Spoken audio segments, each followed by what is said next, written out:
In this video, we're going to be taking a look at the Star Wars The Vintage Collection Offworld Jawa.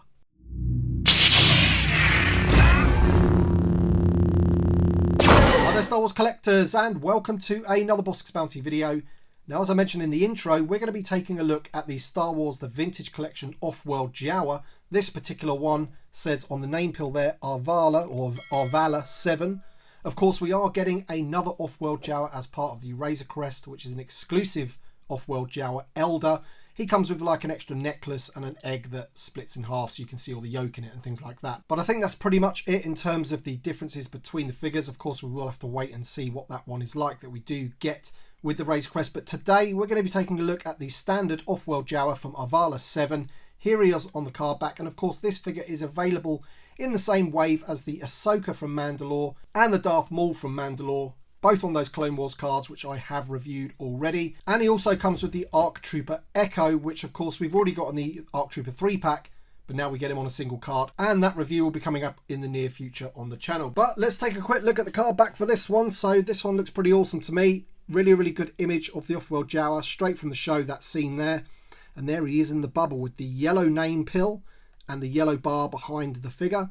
He looks to come with the 4 accessories, so you've got 2 blasters, a mini blaster and the egg, and he has a mixture of hard and soft goods for the figure. So he's got a hard goods hood and a soft goods cloak, and I'm really interested to see what the figure is like underneath that cloak and compare him against some other Jawas that we've got in the past.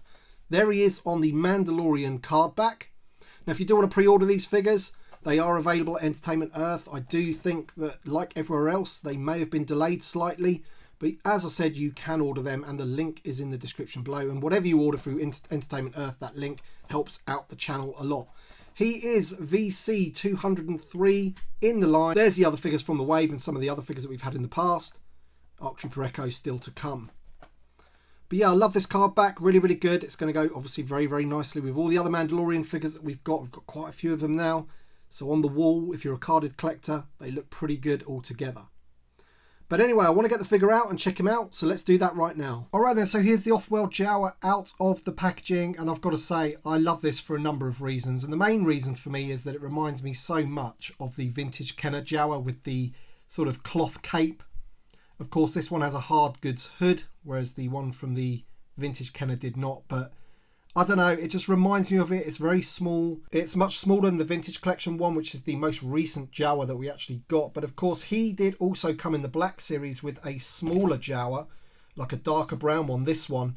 And that one seems to be more in line with the size. So it's more like this Jawa here. And we're going to take the cloak off this one in a second and just see what's underneath. See if it's a newly sculpted figure and what have you. But just looking at the figure on the outside, he looks pretty cool. He comes with his little sort of like belt over the shoulder there. Now unfortunately that doesn't have a holster on it, so you can't store any of his weapons, which is a bit of a shame. And of course there's 3 of those weapons as well, so a little bit odd that you're not able to store even one of them. But yeah, that's a bit strange. There's the back of the hood. It does have this sort of tie on it here. Now I did try and take the hood off to see what the head of the Jawa is like underneath, and I got it ever so far like this, but I've got a feeling it must be glued in there in the top because it just will not come off, and you end up popping the Jawa's head off, and you can see there he's on like a little ball joint there. Put that back on. The head is very loose because it is just on a ball like that. But he looks pretty cool. And as I said before, I really do like the soft goods cloak, and it is that sort of grey colour that those Offworld Jawas are, rather than the sort of brown that we know and love from Tatooine. You can just see his head in there with the red eyes, because obviously the Offworld Jawas have the red eyes and not the yellow eyes. If we just move this, you can see some of his sculpting underneath. But as I say, I want to take this off now to see what he looks like underneath. Alright then, so he does look a little bit strange without his cloak on, but I can tell you that many of the parts used on this new figure actually do come from this one. So you can tell by the sleeves, they are exactly the same. If we just hold them up there, even the, you know, the grooves and everything on that sculpt are exactly the same. And it's very difficult to see this guy's legs because it is a hard goods cloak. But if you look at the bottom of the feet, and the indentations and everything on the outside of the feet, they are exactly the same. And if we can just look up there, I'm not sure if you can see the light up there, but if you can just see the sort of sculpting on his legs and on his boots, it's identical to this. So this figure here, the Offworld Jawa, is pretty much this figure underneath the hard goods cloak, or at least the legs and the arms are anyway. So there you go. Of course, it's a toy company. They are going to use parts from previous figures, and you can't really blame them. And at the end of the day, it's okay. It's got decent enough articulation. As I said, the head is on a ball joint.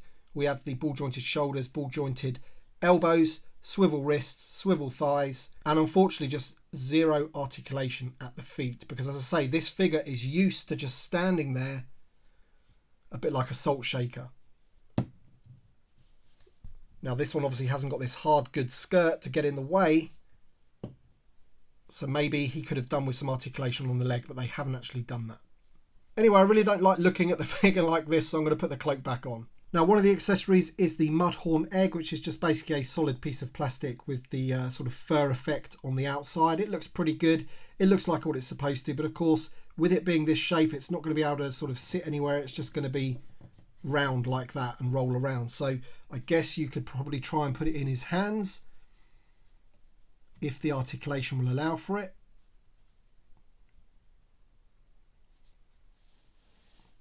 Possibly something like that.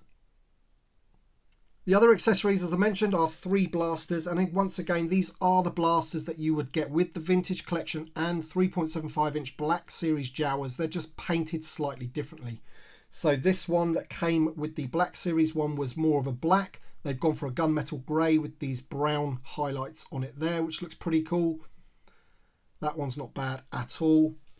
And then this one is painted completely silver with a bit of sort of dark wash over it to bring out some of the details, which is good that they've done that, because sometimes they just paint them all silver and don't give them any detailing at all. So that one's pretty good.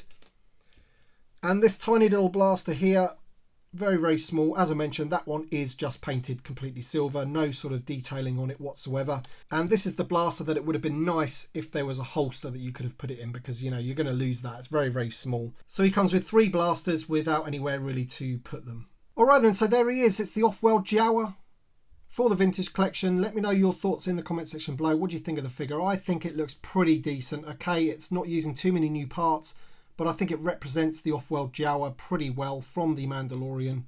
And I think obviously you're going to want quite a few of these. I think I've got 4 on pre-order, including this one, because when you get that Razor Crest, you're going to want a few of these guys on the outside to dismantle it and stuff like that. And I think that would create a pretty awesome diorama. But there he is, looking pretty cool. So yeah, let me know your thoughts in the comment section below. Thank you very much for watching as usual. Drop a like down below if you've enjoyed the video, and we shall see you on the next one.